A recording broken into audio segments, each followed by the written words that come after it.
Well, welcome to the Diabetes Vault. We were trying to decide what the name for this is going to be, and we came up with the Diabetes Vault as opposed to the Diabetes Research Uncovered as such, because we thought it sounded a bit better. What we're trying to do here is put everyday diabetes, which I live with, alongside and align it with the research that's happening. And there's lots of research that's happening, and you'll meet Matthew, you can see him here. But there's lots of research that's happening, but how often do we ever get access to it? How often have I read research? Let's be honest, in the last year, a lot, 36 before that, hadn't read any of the research at all, picked up a couple of articles here and there, but really didn't know much about it. So what we're looking to do here is just bring it out of the vault as such, just bring it to the mainstream and for other people to have a conversation about, and really just make you guys think about what's happening on research. One, what's happening? Two, can I actually understand it? And that's why Matt's here. He's going to sort of break it down for us, and we're going to have a conversation about the research that's taking place. And the third thing is, does it actually impact me or you, and the sort of broader diabetes community? And the last thing is, again, how can we align the two? Maybe we can put some information and help Matt and the other researchers and the other guys that are looking into diabetes come up with some new research that isn't out there at present. So I think first port of call would be to introduce ourselves. So Matt, would you go ahead and introduce yourself? Sure. So my name is Matthew Campbell. I'm a research scientist, and I've got interests in all things diabetes. So predominantly type 1 diabetes, but I also work in type 2, pre-diabetes, so those at risk of developing diabetes, as well as gestational diabetes. So diabetes as it develops during pregnancy. And really the interaction between diabetes and different lifestyle management. So whether that's diet, nutrition, exercise, physical activity, everything that comes under that umbrella. And we've got a number of different work streams at the moment, with a kind of predominant shift and focus towards insulin resistance. Not just as you would kind of traditionally think of it, from a type 2 perspective, but also for those with type 1 diabetes. And I'm sure we'll come on to that a little bit later. That's really useful. And do you want to go into a little bit more detail about the nutritional side? Because obviously we're predominantly speaking about research and what's going on there, but a huge part of being diabetic is obviously the food that we eat. And I know that nutrition, and you did briefly mention it in your kind of intro, but I know a huge part of what you do is you spend a lot of time looking at nutrition. Yeah, that's right. I mean, my background is actually as an exercise physiologist. And for years, even personally, I was trying to outrun a bad diet. And I kind of very quickly realized that wasn't really possible. So that really is what kind of brought nutrition to the forefront. So I'm an exercise physiologist. I kind of understand or try to understand how exercise impacts the body and different bodily functions, but with an interest in nutrition. Not just kind of long-term diets, but also individual foods. So individual ingredients within meals, how individual meals and particularly how they're processed can also impact different bodily functions. And the main kind of outcome which I'm interested in is blood glucose regulation and cardiovascular risk. So yeah, a long-standing interest and research background within nutrition and diet and different foods, and their impact on diabetes self-management and broader kind of blood sugar control. And I guess a new kind of emerging area as well, which is something called the food matrix. So not just simply looking at carbohydrates, fats and proteins, which I'm sure most people, certainly if you live with type 1 diabetes, you probably be very well aware of the impact of those macronutrients on your diabetes control, but also how the food matrix, or how the food is actually comprised, how it's actually structured, can actually impact some of those factors which we're really interested in as well. So introduction to me, my name is Andrew Wilson. I've had type 1 diabetes for 37 years now, so the vast majority of my life. And I've tried lots and lots of things. as most of us do, diabetes is a journey that we go on. And as you get older and your responsibilities increase and life changes, you change the way that you have to manage your diabetes. I'm absolutely open to change. And I think being diabetic, you kind of have to be, because if you don't, then you just suffer. So, but I've tried lots and lots of things. And the reason for starting this as well is because Matt and I originally spoke about insulin sensitivity, which he mentioned before.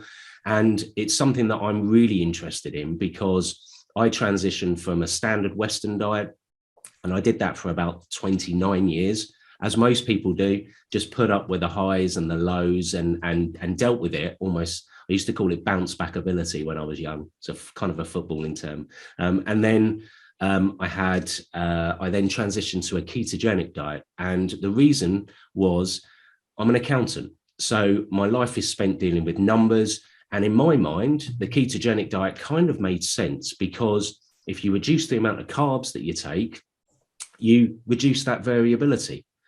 And for a number of years that worked. The only problem was every time I did eat carbs, and I stuck to about 30 to 50 grams a day, but every time I did eat carbs, I had awful kind of control. And then I had other problems, other sort of complications off the back of that. So neuropathy, retinopathy, and I had sinus infections and inflammation. So I then searched for another option and worked really hard to understand the makeup of the food that I was eating. And now I'm plant-based. Which I'm a real foodie. So do I want to be plant-based? Yes, I actually do, because I think it's a sort of informed choice. But that's the reason, was plant-based, and I found that I'm insulin sensitive because of it. So let's get back to what we're doing on this very first episode. This is the first of 3 parts. And Matt is basically choosing at this time, he's going to choose some research papers, and we're going to have a conversation about it. Matt's going to give us an intro, and then we're going to talk our way through the paper and the sort of highlights of it. And I will try, in my layman's way, to be able to put the kind of cold face of diabetes into these conversations. What I would say is we are going to be inviting other people that are in the sort of medical research side and any side of diabetes to come and join us. And also other people that are diabetic to come and join us. So if you're watching this and you want to join and just have a conversation, this is supposed to be a chilled, relaxed conversation. Feel free to DM us or email us and let us know, and we'll get you on. So Matt, would you like to introduce the very first paper of 3 that we're going to talk about? This will be, the first one will be, this episode will be paper 1, and we'll have a second episode and a third. So go for it. Absolutely. Yeah, so the first paper is actually something which is applicable to pretty much everybody. So whether you've got diabetes or not, and if you do have diabetes, then it doesn't really matter what type you've got. You can really apply this to your own life, and certainly to your diabetes management. So the first paper that I've kind of cherry-picked is a really nicely written paper. It's actually open access as well. So if you do want to access the paper, and obviously we'll put the link to it in the comments below, but it's a paper published by a group over in the US from Kevin Hall's lab. And Kevin's really well known for running very tightly controlled inpatient studies. So these studies are laboratory-based studies. They're ran in a hospital setting. In this study, there was only about 20 patients or so who participated. All had, all were without diabetes, and they essentially held them captive for 2 weeks. And what they did was they induced 2 different diets, each diet lasting 1 week each. And at the end of the first week, they then crossed over onto the second diet. And each diet was given in a kind of randomized order. So we call that a crossover design, because we're crossing over the different diets, and they were given in a random order. So we have a randomized control trial with a crossover design, something which you might kind of pick up if you do start to delve down into some of the research. And what the team were particularly interested in were the impact of different processing or different processed diets. So rather than just looking at macronutrients, which I'm guessing most of you will be familiar with, carbohydrates, fat, protein. Obviously, we have the big diet wars. Two big factions: is it low carb or is it low fat? Which one are we going to go for? These guys actually thought, well, let's just kind of neutralize that argument and just focus predominantly on calories. But why we think calories are particularly important. So what they did was they give the participants two different diets. On one diet, it was an ultra-processed diet. So that's foods like kind of fast foods, things which have gone through a lot of refinement. And then on the other diet, it was unprocessed. So more typical of kind of whole foods. If you go to a kind of whole food supermarket, then, it really doesn't involve too much refinement. So cutting out your pasture and your rice and, that type of thing. And what they did was they actually matched each diet for the nutritional composition, or as best as they could. And they were fairly close. So they were matched for carbohydrates, they were matched for fat, they were matched for protein, they were also matched for fiber.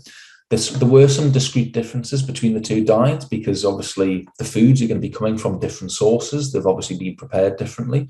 But in terms of that kind of high level overview from a nutritional perspective, the two diets were pretty similar. They only really differed in the types of foods that were actually given, whether they were either processed or unprocessed. And then on top of that, they said, well, this is the food which we are going to give you. I mean, they actually gave them the food there and then to eat so that they could properly, record and monitor exactly what was going in. And then they said, if you're hungry, then, feel free to eat as much as you like of whatever you want. So they also monitored ad libitum food intake. So kind of under more kind of free living conditions or a little bit more free choice. They weren't just reliant on this kind of prescribed diet. And then they measured a number of different outcomes. The main outcome was weight. And you might think, well, you're probably not likely to see huge changes in weight over only a short period of time. But they measured weight. They also measured other indices, particularly relevant for blood sugar levels. So they looked at blood glucose levels, blood insulin levels, and they also used a kind of indirect proxy measure of insulin resistance, which I'm sure we'll kind of touch on a little bit later, and I'll go into a little bit more detail to explain exactly what that is. So they had 20 inpatient adults. They received two different diets. They were matched for calories, sugar, fat, other macronutrients. And actually on the processed diet, participants tended to consume an extra 500 calories a day more than what they did on the unprocessed diet. So that's a huge amount of calories extra. I mean, for average dietary recommendations for a woman, that's about 25% more than the dietary recommendation. Slightly less for men, around about 20% or so. Matt, just to clarify, so this was over 14 days. There were men and women, 10 of each in the research. Yeah. And what I've read, they were able to eat to the level of desire. So effectively till they were full. Exactly, yeah. So, it wasn't necessarily, eat as much as you want until you're full. But if you want something to eat, then, eat it. Have something to eat. And also they had free choice over what they were eating. So they had 3 prescribed meals per day, whereby the researchers gave them particular foods to eat, your kind of breakfast, your lunch, and your evening meal. And then on top of that, people were free to eat as much or as little of what they actually wanted to do. And it was only on the ultra-processed diet, so that kind of fast food style diet, that you've seen this huge overconsumption of calories, of around about 500 calories a day, which is a huge amount, in terms of your average daily recommended amount. And over the 1 week period, just over 1 week, they actually detected a significant increase in body weight. Is that in comparison to the ones that were on the unprocessed or from their original state? Because again, what I've read in there, it said they had a, what was the word they used? They used a weight stable adults. Do you want to go into what that actually means? Sure. So to answer your first question, the differences were based on not necessarily differences between the two groups, because we're looking at a relatively short period of time, only a week. It's going to be very difficult to detect big statistically significant differences between the two groups after only a week. I'd suggest if you give it a little bit longer, maybe 4 to 6 weeks, then you would detect quite large differences between the groups, especially if you're kind of consuming 500 calories a day more than one other group. But what they actually did was they compared the change in weight against their baseline, so their kind of starting levels. So at the point at which people started the diet to the point at which they then stopped the measurement, there was a huge increase in weight. It was about 1.5 kilograms, which is, a fair amount of weight. It's a good bag and a half of sugar. And you're right, they tested this in weight stable individuals. And actually, this is a real kind of scientific strength of the study, because what you don't want in a research study is to measure individuals who are going through a period of kind of weight variability, because those kind of natural fluctuations in weight are likely to kind of confound any potential results, especially with a relatively conservative sample size like we've got in this study. So they actually had a kind of pre-monitoring stage, or what we call in research terms kind of a run-in phase, whereby they recruit participants, they observe them for a number of weeks to make sure that their weight isn't necessarily going up or down by a huge amount. And then when they're confident of that, they then get entered into the study, and then the interventions can then be applied. So it's a real scientific strength, because it is a major kind of confounding factor of a lot of nutritional feeding studies, is that we simply don't know what people were doing beforehand. We simply just recruit people and then give them an intervention and say that it works. But actually it could be, those changes which you might observe, it might not necessarily be down to the intervention. It could have been down to factors happening way before the study even started. So we can be fairly confident in the results, in which we're finding are predominantly going to be down to the interventions which have been delivered. You can see that the average calories that people were consuming, 20 people, men and women, average calories was roughly 2,500 on the unprocessed. But with the processed, you're up at 3,000 roughly again, which is interesting, isn't it? Because if that's the only discernible difference between the two sets of sort of eating regimes, what conclusion does the study kind of give to why you're consuming much more calories on a processed diet? Well, the first thing is that body weight change, it was highly correlated with the differences in energy intake between the two diets. So in terms of as a kind of rough inference that we can draw, we definitely know that the weight is related to the calories. It's not necessarily going to be down to a huge shift in kind of metabolism that people often associate it with. Maybe you're just burning less or you're burning more calories.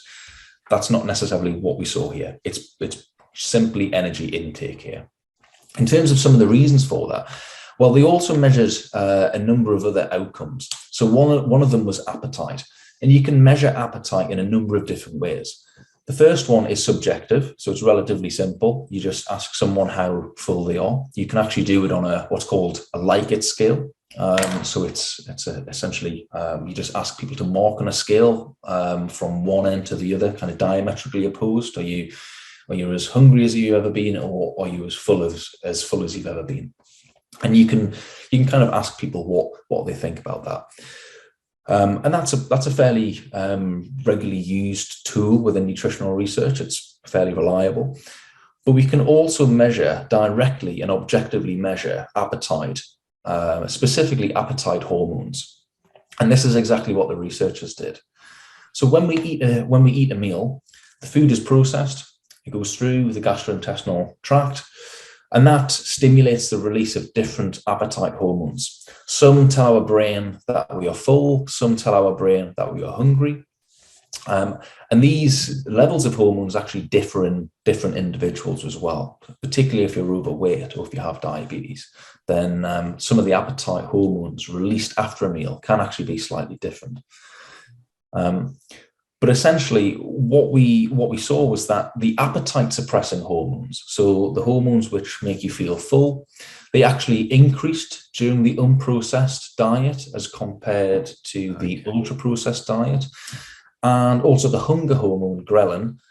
So this is a key hormone that makes you feel hungry. This was actually decreased during the unprocessed diet. So we can see very clear biochemical differences, objectively collected through biomarkers, collected through a blood sample. We can see that these hormones which are responsible for appetite were significantly different between the two diets. Can we go over that? So the appetite suppressing hormone was increased during the unprocessed diet. Is that right? And the hunger hormone was decreased during the unprocessed diet. Yeah, so the appetite suppressing hormones, the ones which suppress your appetite and make you feel full, they increased during the unprocessed diet. But actually what you're saying is you feel full sooner, and therefore that's why you're not potentially not consuming as many calories. And also over the longer term as well. So it's not just the acute effect after a meal, and perhaps there's a kind of stepped effect as well. So almost an additive effect after 3 different meals. So if you just had 1 meal a day, which was unprocessed, that will probably be better for you. But if you have 3, potentially there's a kind of additive effect. So if you change your whole diet to unprocessed, then actually you have this kind of global response. So it's like a compound effect. Exactly, yeah. Saying is you get it even with 1 meal, but when you start to eat more meals, so perhaps it's evening meal and lunch, you're going to feel full sooner, and therefore you're probably not going to consume as much. One of the things I've learned on my kind of journey, and obviously onto plant-based, and I didn't know this before, I didn't even know this when I was on a ketogenic diet, was that 1 gram of fat has 9 calories, whereas 1 gram of carbs has 4 calories. So could that be, and that's as technical as I'm going to get, probably on any of these sort of conversations that we're going to have. But that was something I learned, and it was really eye-opening for me, because I thought, okay, well, if you're consuming less fat, which is what you do on a plant-based kind of lifestyle, then you're going to be consuming less calories. And that's kind of what this research tells you as well, isn't it? Pretty much, yeah. I mean, I think it's sometimes quite difficult to look at it in those kind of simplistic terms, and I'm sure you'll appreciate that. And of course, I should have used the analogy of compound interest talking to an accountant as well. But yeah, I mean, fat is by far the most calorific nutrient that we have available to us. Next is actually alcohol. So again, if you want to cut down weight, drop the booze. Right. And if you're really resistant to it, then have a slimline gin and tonic. That's probably the best you can do. And then you've got carbohydrates and protein, which kind of come in at that kind of 4 calories for each gram. But it's really not that simplistic, because different nutrients behave differently in the body, and our body is able to break them down and digest them differently, and that impacts how we're able to metabolize them. And that can actually influence lots of things, and not just in terms of how we metabolize them, but whether we actually use them up straight away for energy, or whether we store them as fuel for later.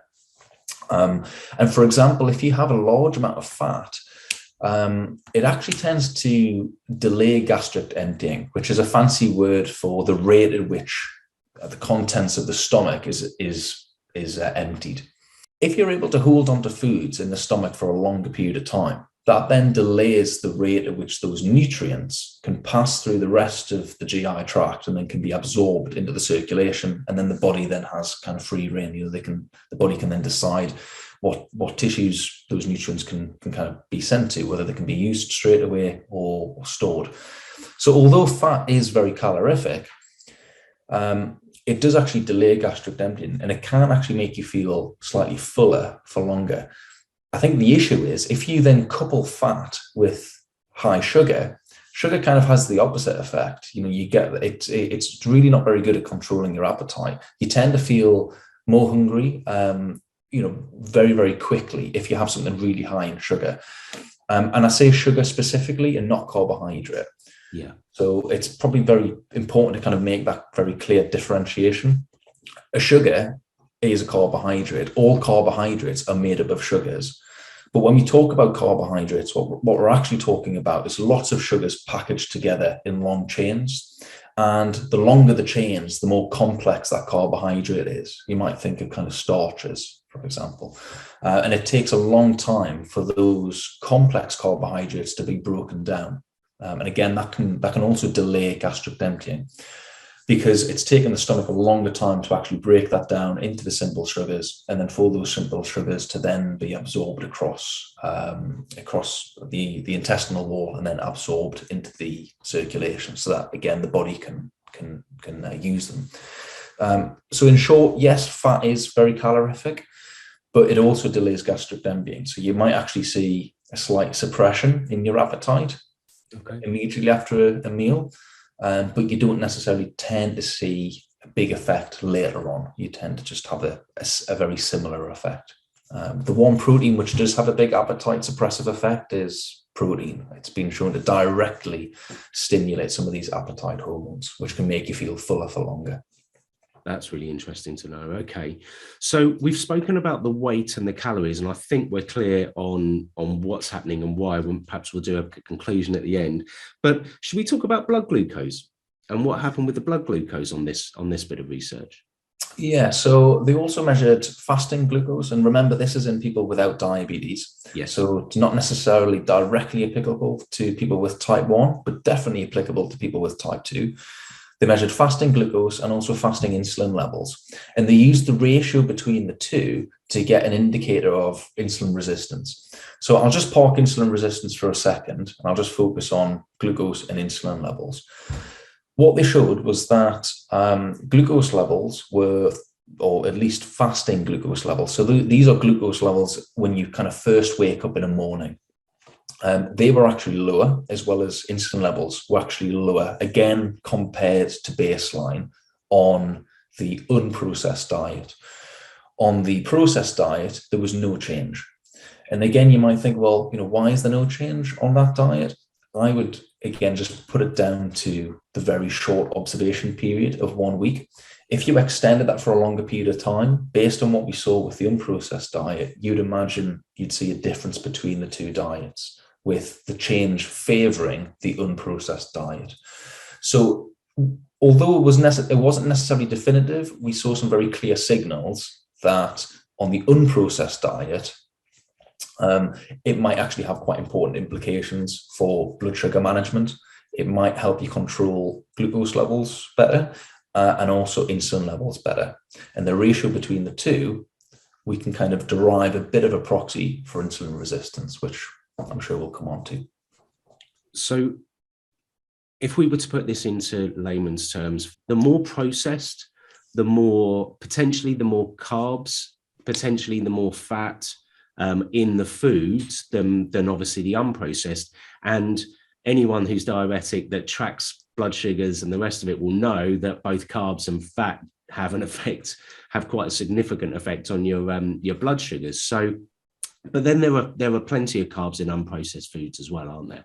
So what would be the discerning difference between the two, and why would you get a sort of imbalance between the two?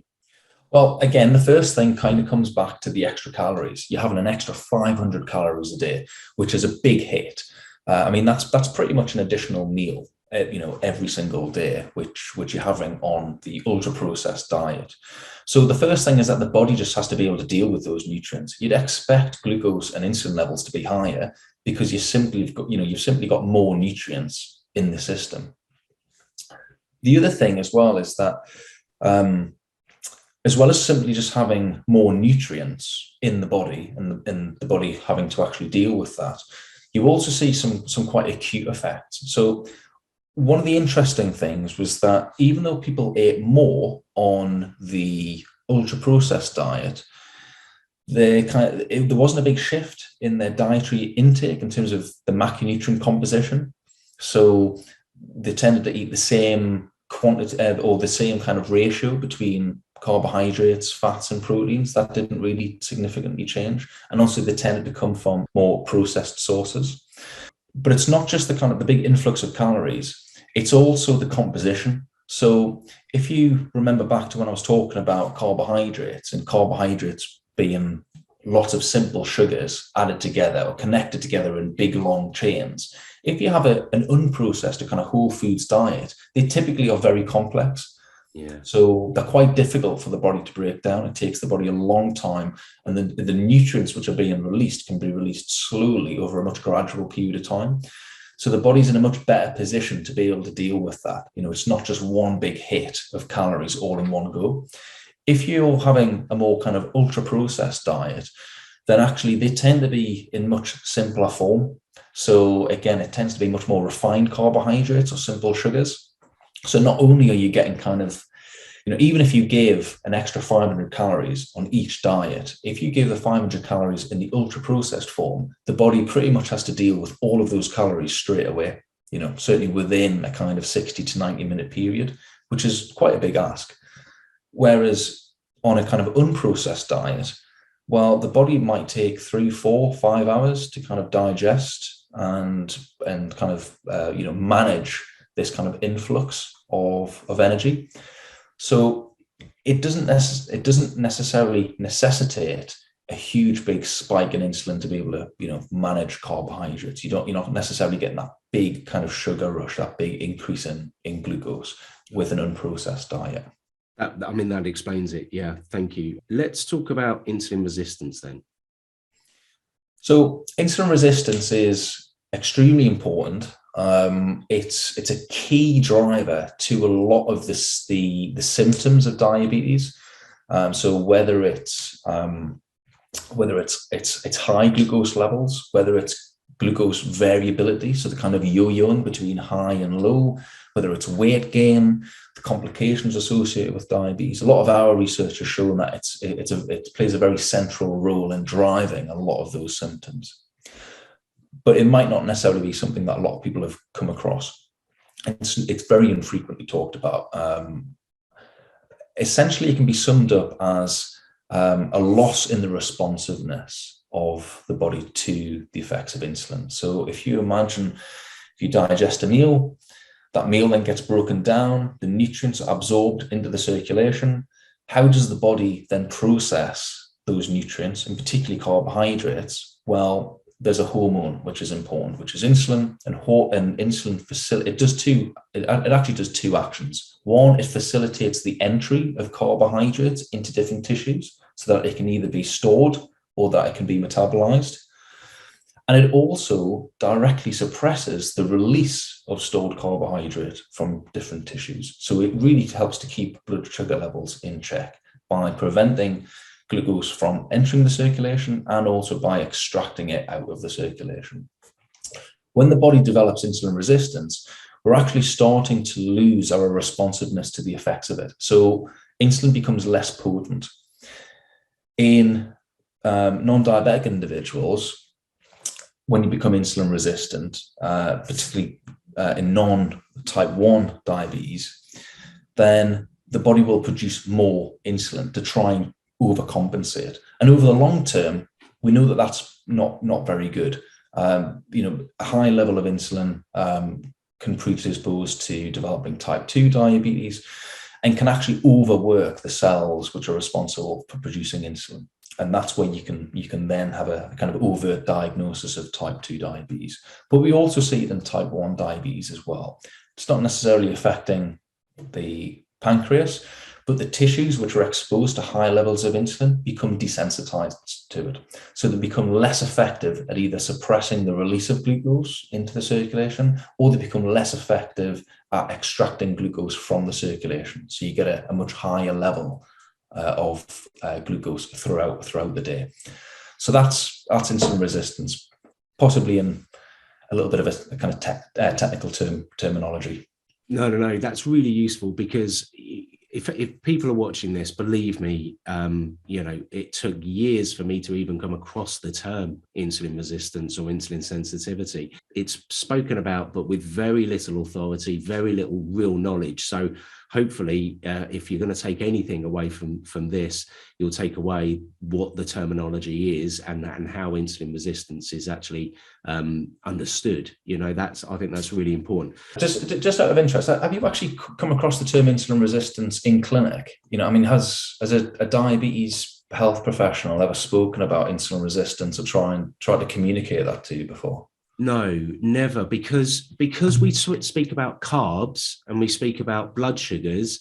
That is pretty much it. We just talk about glucose and your blood sugar movements and how it reacts to carbs. So it's very carb or glucose centric, but it's certainly never been mentioned in clinic to me, not once in 37 years. Right. The only time it's ever been mentioned, quite honestly, was through either social media or speaking to people that are in the diabetes community. But even then, I asked the question on the Instagram account and said, do people know what insulin sensitivity is? And I got 50% saying yes. And my gut feel is even those 50% are probably a bit loose on what that understanding is. Perhaps we understand one of those two elements that you brought up, but understanding both, I think, is really important to know. So no, it's never been mentioned. Right. Okay. Which is quite telling, isn't it? Considering it's so very important. It is, absolutely. And I think it really kind of demonstrates this kind of symptom-led management approach, which is what we see. So again, we're kind of told to fixate on managing our blood sugars kind of day by day, which of course is really important. That's how you manage your diabetes. And if you don't, then obviously, that can have some pretty drastic consequences. So of course, that's really, really important. But trying to manage that over the longer term, I think we often just get told about, long-term glucose management, HbA1c, and not necessarily the factors underlining that. One other question which I was quite interested in asking you, which really kind of focuses around the nutrition element, was, has anything ever been spoken about, beyond carbohydrates? You talk briefly around the kind of the different amount of calories in fat compared to carbohydrate, but obviously we have a very kind of carb counting approach, which is not just in the UK but kind of universal. People often recommend just focus on carbohydrates, but just wondering whether you've kind of come across anything else and have a look at fat or have a look at protein. Okay, I don't think it's ever been mentioned anything other than carbs. And there's probably a reason for this, because over the years, what you have is clinicians and you have diabetes nurses that all mean very, very well. They try their very best to look after us. But what they don't want to do, my gut feel is really impart their thoughts or their about diets that we should be following. So they don't say, you should do this or you should do that. That's slightly changed quite recently. In the last couple of years, they're talking about low carb quite often. And for me, that's quite concerning, because it's all to do with that blood glucose variability and keeping your carbs low to keep you in range longer, which again is really important to do. But is it sustainable? Can you do it long term? And actually, is it the right thing for you to do for your long-term health? Yeah. And that is, correct me if I'm wrong, we're going to hopefully speak about this in a lot more detail, but maybe the research isn't out there to prove this, because low carb is relatively new in sort of terms of looking after ourselves. What I've found over the years is that they follow a generic kind of, look, concentrate on your carbs, eat a rounded diet, everything in moderation, have your meat and 2 veg, and eat a bit of fruit here and there, you'll be fine, and deal with the carbs as they arise. So no, to answer your question, nothing is spoken about protein. It's never mentioned. Fiber is never mentioned in the foods that we eat, and calories aren't mentioned either. Not in my 37 years. And I may be wrong for other people, but I'm a pretty good sort of cross section of what you find in clinic. I've been there enough. That's interesting. Yeah. Because, whether it's high carb or low carb, the conversation's still on carbs. It's not necessarily saying, well, what do the other macronutrients do? And it's really important because, people don't just eat carbohydrates. People eat mixed macronutrient meals with protein, fat, and as you say, a fiber, and they all individually have very important effects on how our body is able to process food and also metabolize it. So yeah, probably not necessarily for this session, but I think that's definitely a topic of conversation that we can tap into. And maybe the reason for this as well, and you mentioned it earlier, was HbA1c. Maybe the answer is that they're looking for you to be within that kind of range for the longest period possible, because that is a good gauge of your chance of having long-term complications. Now, again, do I fault that? No, probably no, I don't fault it. But is it the only is it the only target? Is it the only gauge? Is it the full knowledge that we need? Hopefully, you and I will speak a lot more about that, and hopefully people will be coming in and speaking to us about their experiences as well. Because, you know, when I went and spoke to my clinician about being low carb, they were saying, okay, well, look, be careful of X, Y, and Z, which was good advice. And now I've gone and said, well, I'm eating between 400 and 500 grams of carbs a day, and this is my time in range, and this is the macronutrient makeup of what I eat. They don't really know what to say about the macronutrients because they've never really had to. Mm-hmm. And again, that's not a fault picking. That is just a fact. They don't look at the amount of calories, carbs. They don't look at calories, carbs, fiber, protein, and the mixture of what you're eating and your overall health. What they look at is HbA1c, and that's just ingrained in them. Yeah.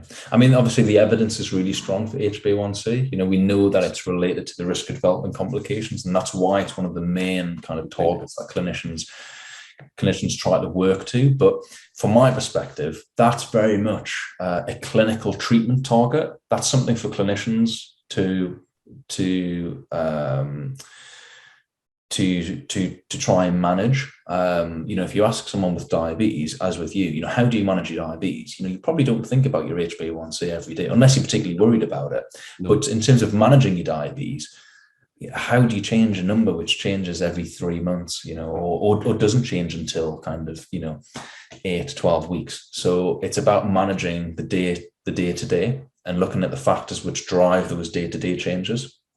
But again, I don't really think that's discussed much in clinic, and it's not criticism of what health professionals are doing, but I think it shows the limitations of the guidelines and the frameworks that they have to work within. We'll definitely talk a lot more about this over time, but should we jump back into this to this? So we've been through weight, blood glucose, insulin sensitivity as such, or resistance in certain cases.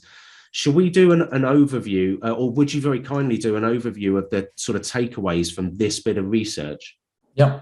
So just to kind of briefly recap. So in this particular study, they imposed 2 different diets, each a week long, in 20 people. And one was ultra processed and one was unprocessed. Matched nutritionally for the same amount of carbohydrates, fats, protein, fiber, and also calories. But on top of the food which was given to individuals, they also said, you know, if you want to eat more, feel free to eat more. And what they found was that on the ultra processed diet, people tended to eat on average 500 calories a day more. That resulted in an increase in weight as compared to where they started from. Their glucose and insulin levels also tended to be slightly worse off in terms of when they actually started the particular study. And their insulin resistance, which was in this study was measured between a ratio between glucose and insulin levels, was also slightly worse off. One of the main driving factors for that, or the main driving factors for the increase in energy intake, or the increase in weight, was that people were eating more, and that was largely because their appetite wasn't as suppressed as much as what it was in a whole food or unprocessed diet. So the kind of big take-home message from this was that if you have an unprocessed diet, you will tend to eat less. It's more filling. You will tend to, and because you will tend to eat less, you will tend to put on less weight, and that will have fewer metabolic consequences as compared to an ultra-processed diet. The big caveats are that it's, you know, each diet was only a week long. So, is it that representative to what we do over the longer term? Probably not, but I think we've got some pretty strong signals from this research to kind of say, well, if you did this over the long term, then this is the general direction of change. And obviously, it was performed in a relatively modest sample of 20 non-diabetic individuals, and also in an inpatient hospital setting. So not necessarily representative to everyday life.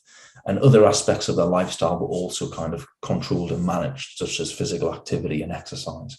So if you then apply that to everyday life, you might see some differences. But I think overall, it's a pretty strong signal, which highlights really heavily processed or ultra processed foods are just not very good for you.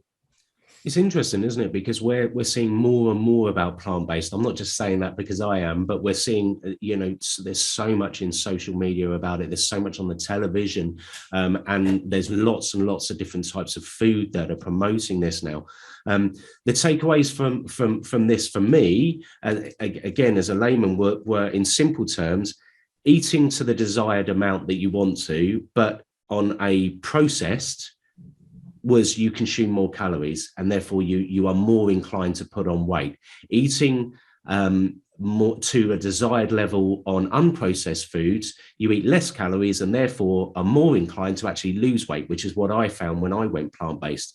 So I guess the point and the takeaway again for me was the more plant-based, the better. But actually, it's not like you have to go right to the nth degree. You don't have to be completely plant-based like I am. Maybe if you just go a meal or start with a meal, maybe for a second meal, and I'll hark back to where you said sort of compounding, that's actually better for weight.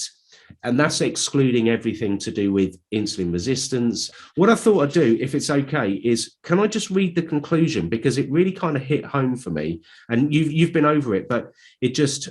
I just wanted to read it because it's a few lines, and it says, in conclusion, our data suggests that eliminating ultra-processed foods from the diet decreases energy intake and results in weight loss, whereas a diet with a large proportion of ultra-processed food increases energy intake and leads to weight gain. And I think, so you've said it, I've said it, and the actual report says it as well. It's really telling, isn't it? Because and one of the things we haven't spoken about is processed foods are convenient. We live in a world that is all about convenience. Everything's about convenience. We've all got phones. We all sit here and go, we want this now. Let's order it. Let's get it through the door. I don't think either of us are sitting here and saying there's anything wrong with that. Maybe it's the extent of how much everything is convenient that's wrong. But off to the side, I'd also caveat the entire report and say, and they do mention this in here, which is that it's not only convenient, but it costs less, which is crazy, isn't it? So it costs less money to eat something that's been processed than it costs to actually eat something that literally just is dug up and cleaned and brought to the table. I don't know. I struggle with that. I'm going to do a bit of research on that. But it's true, but it's not necessarily the case. So actually, if you shop about and you've got the skills to be able to cook, good. So it's also about upskilling individuals, so that they know how to cook a delicious meal that is from, typically unprocessed whole foods, not just kind of going to the packet stuff. Yeah. So it can actually be a lot less expensive, but you have to know where to shop, when to shop, what to source. Also eating seasonally as well, incredibly difficult in this country. The seasons are all out of pot at the moment. If you go to any supermarket, I would say 75% of the foods are typically out of season. And if you can try and eat seasonally, then that's a fairly good indicator of, whether, well, one, you're going to predominantly be eating vegetables and fruit. But also it'll give you that kind of variety across the year that you need. You're not just necessarily eating everything all of the time. It's certainly about being able to try and upskill people so that they know what to look for and know what to do when they actually have it in front of them. But it can actually be less expensive. No, I agree. That's my gut feel as well. But I need to do a bit of research to prove it, whether it's actually happening in my house or not. But I think that was a really good first part of 3. And you've obviously picked these out, Matt. And do you want to, I don't know whether you want to just say, this is the reason for these three papers, the three research papers that you've chosen? Sure. So I guess there's a kind of common thread running through the three of them. So the first one was largely looking at, let's just park macronutrients to one side and just look at the types of foods that are commonly available. If we look around a supermarket, what have we got available to us? Well, we can either stick to the 20% in terms of kind of floor space, which is dedicated to your fruit and your veg, meat, unprocessed whole foods, or the 80%, which is either dedicated to kind of processed foods and also loo roll. And it's convenient that those two kind of stick together. And so that's that. The first paper kind of said, well, what's the impact of food processing? And does that have a knock-on effect in terms of what we eat or how much we eat? And if it does, what does that then do to our body weight? And what does that increase in body weight potentially do to our blood sugar levels? The next paper is then going to look at, well, let's take body weight one step further and let's have a look at what the metabolic consequences of that increased weight actually are, but specifically within the context of diabetes, particularly type 1 diabetes. So that's where we start to look at insulin resistance within type 1 diabetes. And we'll explore some of the mechanisms behind that and also some of the impacts. And then the next paper, the third in the series, is then to take insulin resistance and type 1 diabetes a little bit further. So what is the actual consequences? If you have a degree of insulin resistance, then acutely and also long-term, what is the effect of that? And again, the next two papers are going to be from research that my group has conducted. And it'll be putting all of this into the context of type 1 diabetes. Awesome. Looking forward to it. And look, that makes complete sense. If anyone that's listening or watching this, and if you've got any comments to make them below, please like and subscribe the video if you're watching this on YouTube, so that you get notification about the next posting of this. And if you want to be a guest on here, come on and talk with us. Absolutely do it. If there's something that you want us to talk about or a bit of research that you know about and you're not sure about, let us know. Again, this is kind of like a bit of an open forum, guys. So yeah, get involved, be part of the community, and hopefully you've got some value from this, and join us next time. Thanks, Matt. Thanks, Andrew.